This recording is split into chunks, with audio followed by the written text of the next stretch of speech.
So let's continue with our autumn theme for a bit, shall we? Since summer's coming to the end and things are starting to turn a little brownish, or they will be soon. Hi everyone and welcome. I'm Diane and my passion is painting and creating nature-inspired watercolors in my studio, which are easy for you to do too. I share all my paintings with you on YouTube, and on our website dianeantone.com you can find free downloadable sketches for all the videos to help you make the most of your painting journey. And if you'd like a little bit more, we also have channel memberships with loads of perks for you to enjoy. So welcome on board, click subscribe and turn on notifications, and let's learn to paint watercolor. I'm thinking of going for a collection of semi-realistic but very sort of verging on the whimsical flowers. So we're going to go for autumn colours. So we're using a rusty orange, a soft purple and a selection of soft greens. And I'm using for this my Gallo set, the Signature 1 and Signature 2 sets. But if you don't have those colours, don't worry, you can easily mix similar colours with your standard colours. This would be burnt sienna. This would be Windsor violet with a touch of green added, touch of green.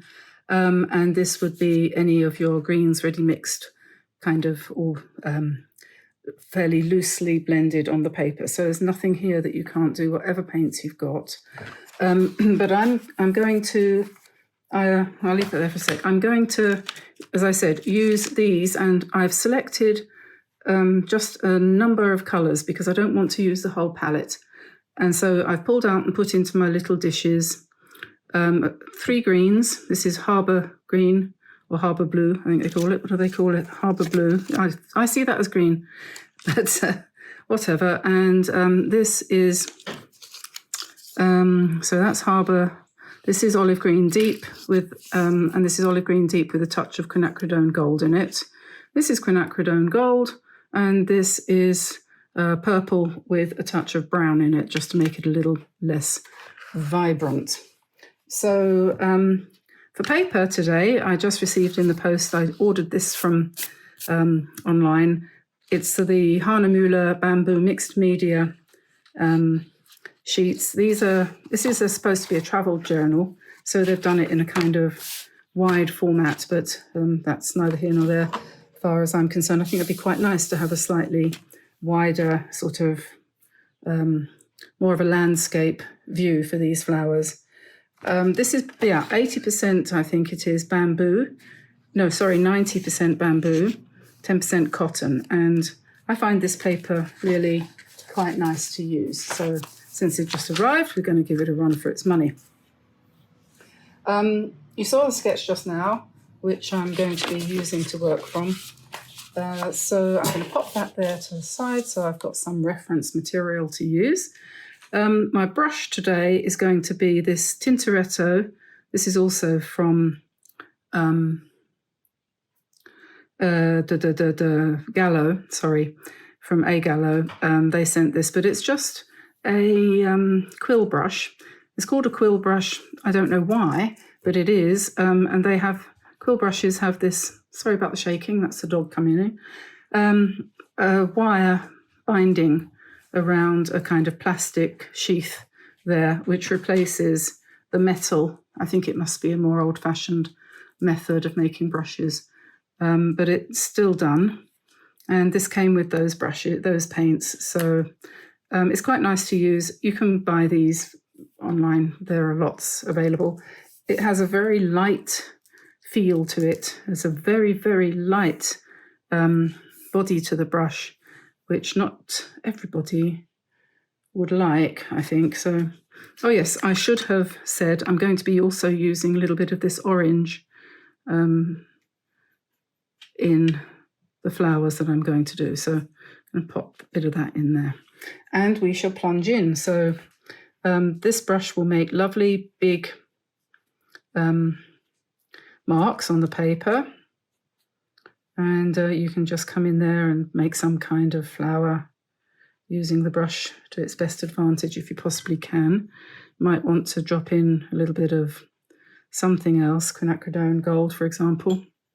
And I've got 5 of them on here, so I'm going to put them all in. And they aren't anything particular. You can call them chrysanthemums or mums if you want. But I didn't really, just an autumn flower. So this one is kind of a little bit facing away. And this one over here.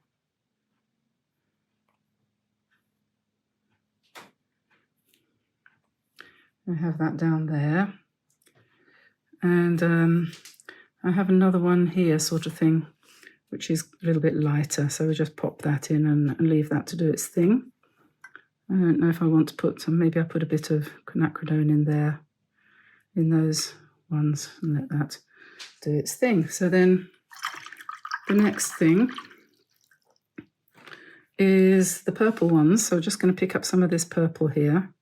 And I need a test sheet just to make sure it's strong enough. And somewhere around here, I've got a piece of paper. We can just dab that on and say, yes, is that dark enough?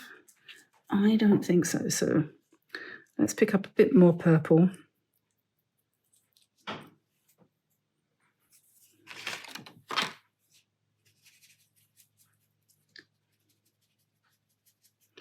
Yeah, a bit more purple and a bit more brown. And we'll whack that in, and that will give us a kind of knocked back purpley colour. It's up to you what colour you use, but I decided I would go for the strong contrast because I'm going to do, I hope, some embellishments on this. So, and we'll put another big flower in here and deliberately let it run.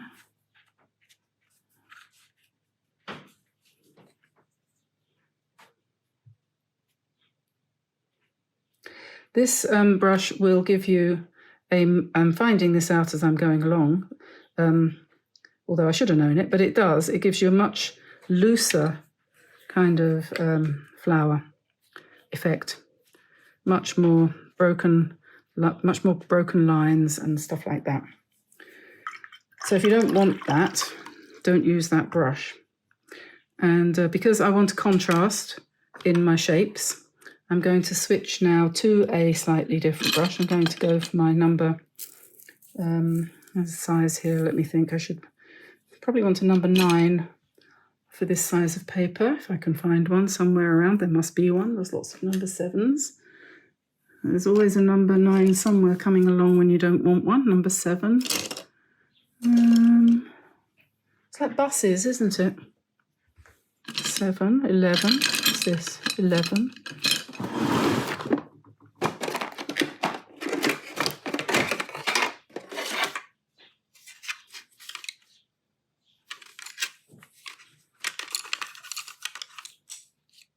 Ooh, an even number. That'll do.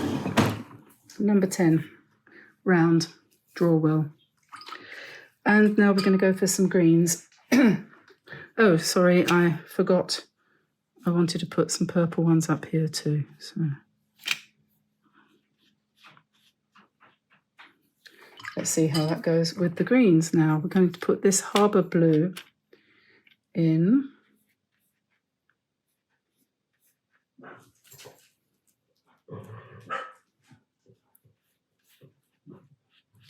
I'm going to have to let it overlap a bit. And this is the other green.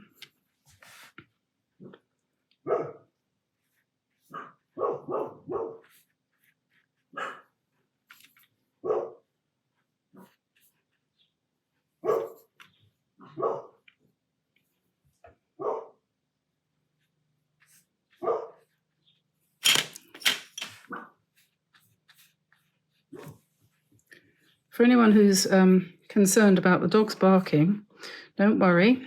We have, let me just do a quick count. 1, 2, 3, 4. We have 4 dogs. And I am a great dog lover. I wouldn't want to be without a dog. going to sit down. They're barking because they're playing.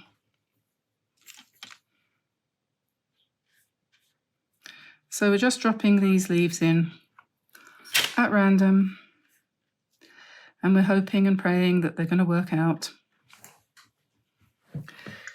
And I'm thinking I want a little bit more golden colour, so you know leaves go golden in the autumn, don't they? So we can put leaves.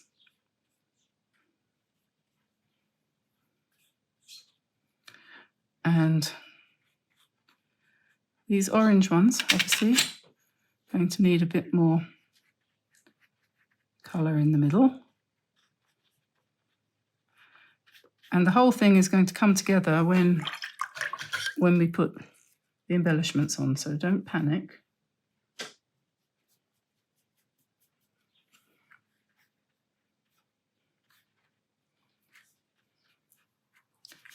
I have some nice, I really want nice dark purple and perhaps not so much chocolate brown.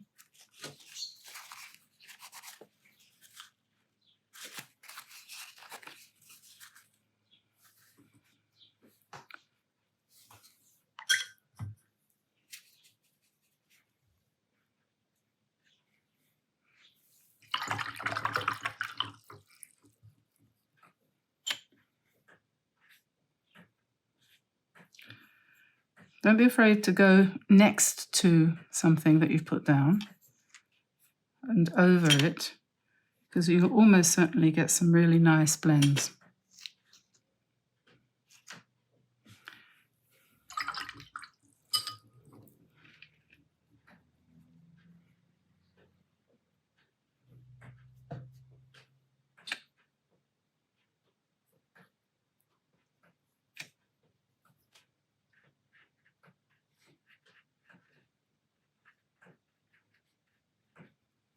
Okay.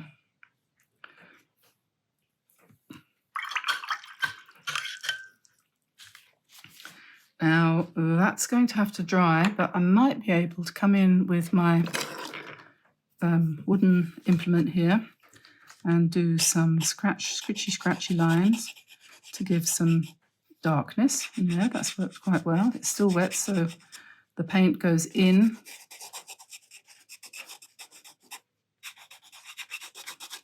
To the grooves that you're making and makes it darker.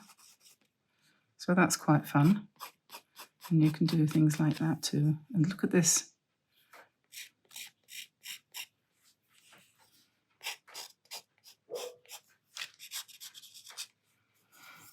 And this is a lovely bleed as well.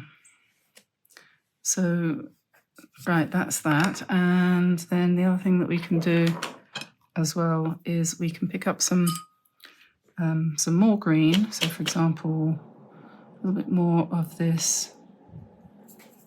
Ooh, air conditioning.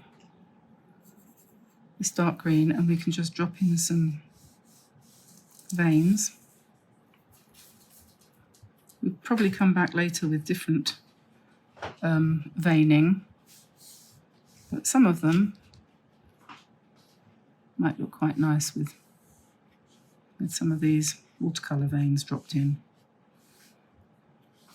And, you know, always be on the alert, because what you start out intending to do, it might not turn out to be. You might change your mind. So you might have intended to put gold paint all over your painting, and when it comes to it, you might say, no, that's not what I'm going to do. I'm going to do something completely different.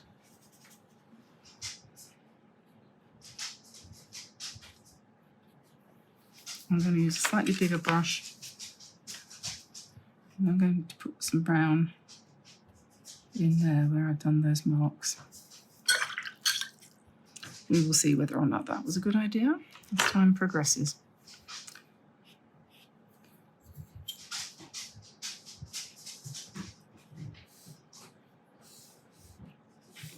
I was going to talk about the dogs, wasn't I? The rescue dogs.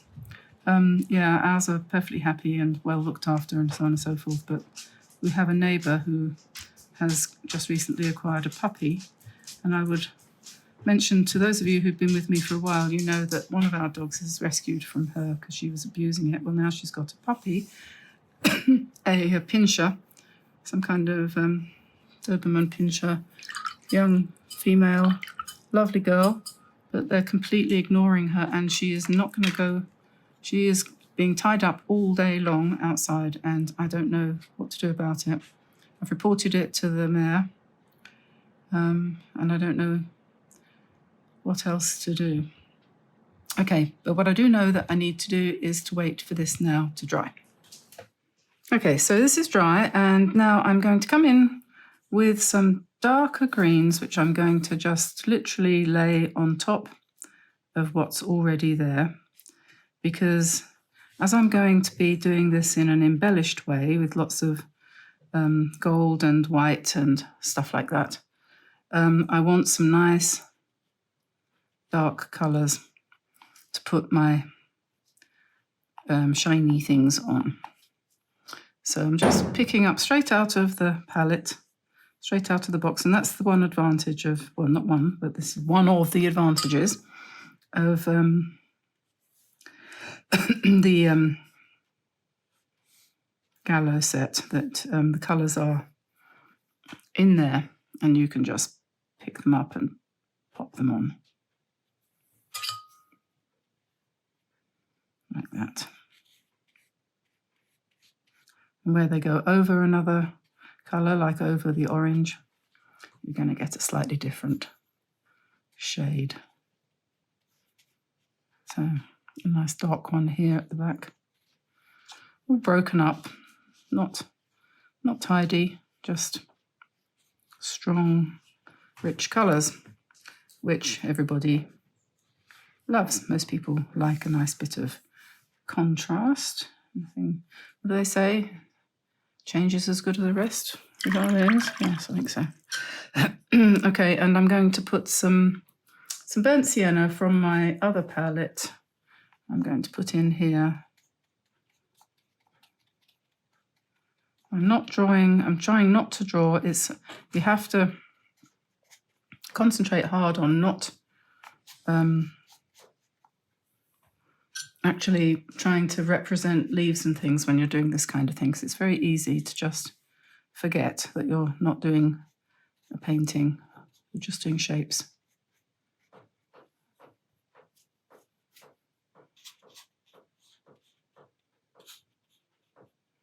So there we are. And then the way to evaluate that as to whether or not it's working is just to stop and look back and see whether you've got an even spread of very darks, an even spread of the reddish tones, the oranges and the purples, and whether you think that you can possibly go anywhere with that. So we'll see where that's going to go. So I will now move this out of the way, and I'm going to be using next the Starry Colors from Kuretake. And these are lovely, rich, thick, golden thingy-me-whatsits, and we can just put in some veins. And this is by far and away the best thing about doing this kind of painting. You can start straight away on the ones that are already dry. So some of them are. And you can put in blobs like that. There's a darker red, darker gold. Put some beautiful gold sploshes. And I'm going to try this on here while it's wet. I'm not quite sure what's going to happen if I put it on while it's wet, so I'm going to try that. Kuretake paint is very tolerant. It has a very good personality. It reminds me a bit of my quinacridone gold, who I call a very good mixer. The Kuretake paints are very good, well behaved. If anyone's ever heard the music called the Well-Tempered Clavier, I always think of Kuretake as being the well-tempered paint box.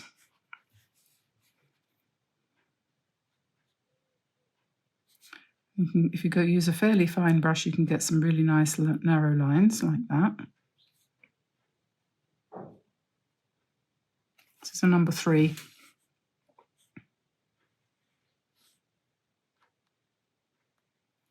Quite surprising, actually. I'm quite surprised how fine you can go with this. I'm sorry about the constant coughing. You have to forgive me at the moment. I'm trying to treat my asthma by loosening, sorry, it's disgusting, by trying to loosen the phlegm on my chest, which I think has probably been there since I was about 6. And it's beginning to work, I think, and so I'm starting to cough, which is a good thing, because people with asthma, well, I have a dry cough, and that's not productive at all in more than one sense of the word, and I'm trying to overcome that, so please forgive me for my crunchy chest. Can't help it. I'm sorry.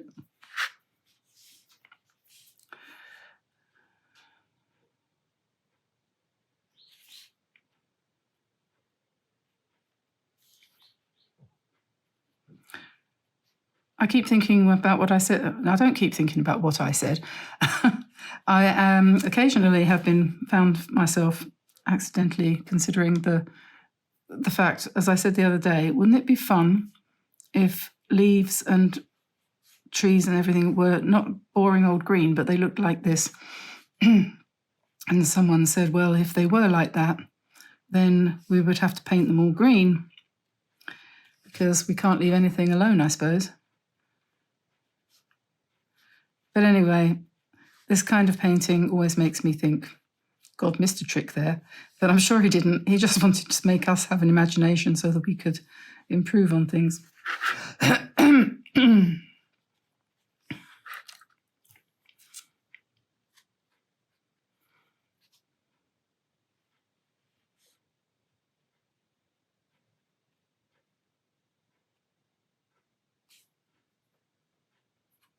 Someone said on my video the other day, you talk too much, it's boring.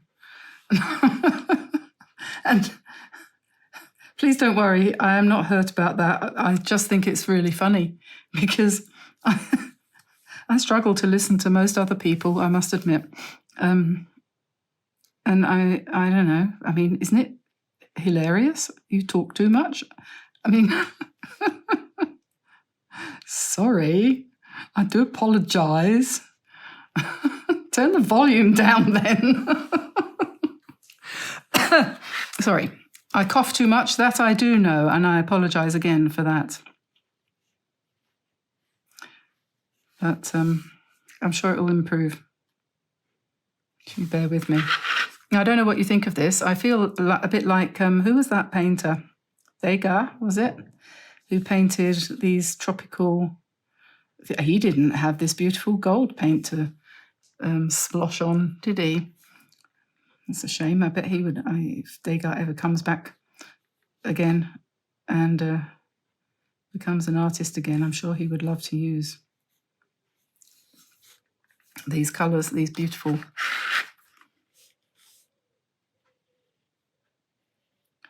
You can go around the outside edge as well if you want, but I quite like just sticking to the basic veins. I don't want to overdo it, but it is such fun. All these very dark ones, which I put in specifically to put gold veins on. They've all got to have something.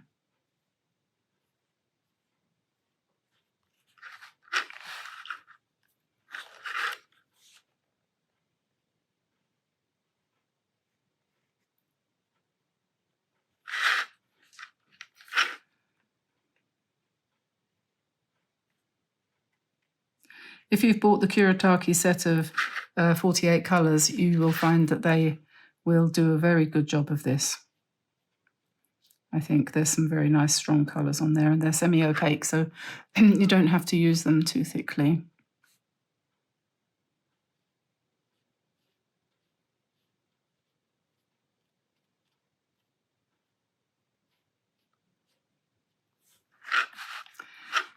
Okay, so I come to you and do some blobs, big blobs. I'm going to bring in a bit of dark in a minute. And this one.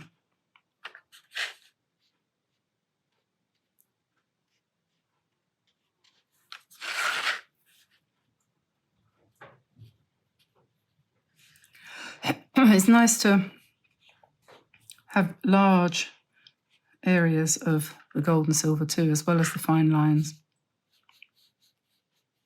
Some silvery ones down here. This is not dry yet.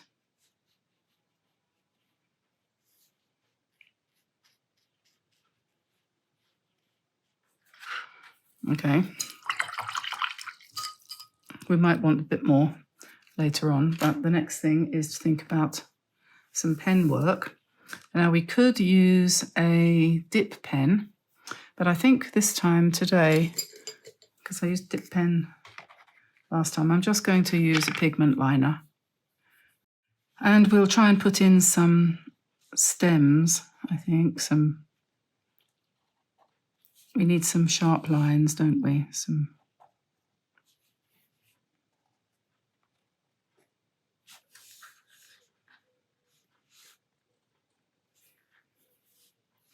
Oh, that looks like a lovely flower there. I think we're going to have to put some gold dots in there.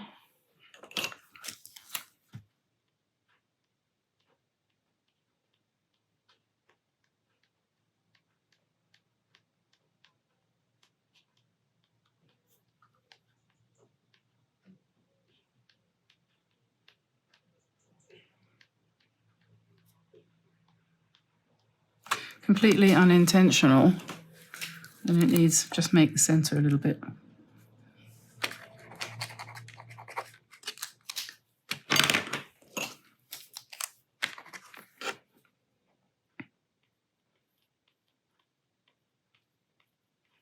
little bit more round, put some white there, and then we've got a kind of center to the flower.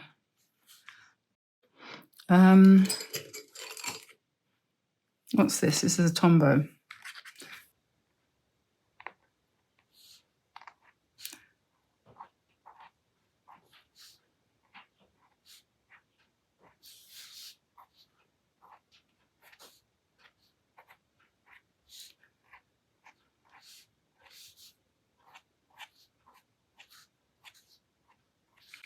Just want to give it a little bit of, black in the middle there, apparently.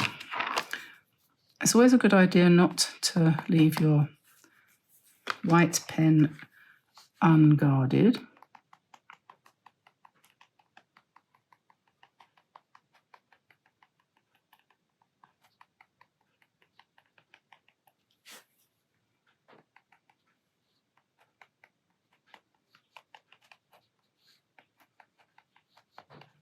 You can guarantee that if you have a feature in your painting that's going to go wrong, it'll be the one right in the middle. This is the way the world works.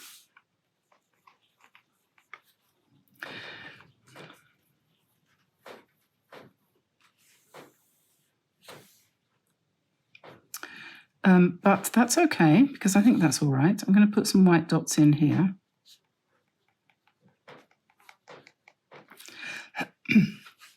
And what else are we going to do?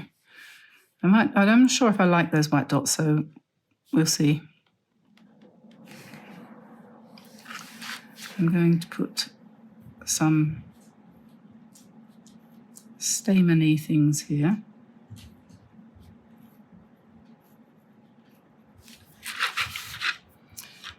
And maybe up here too. Only I think I'll do these ones up there in gold. That's my number 3.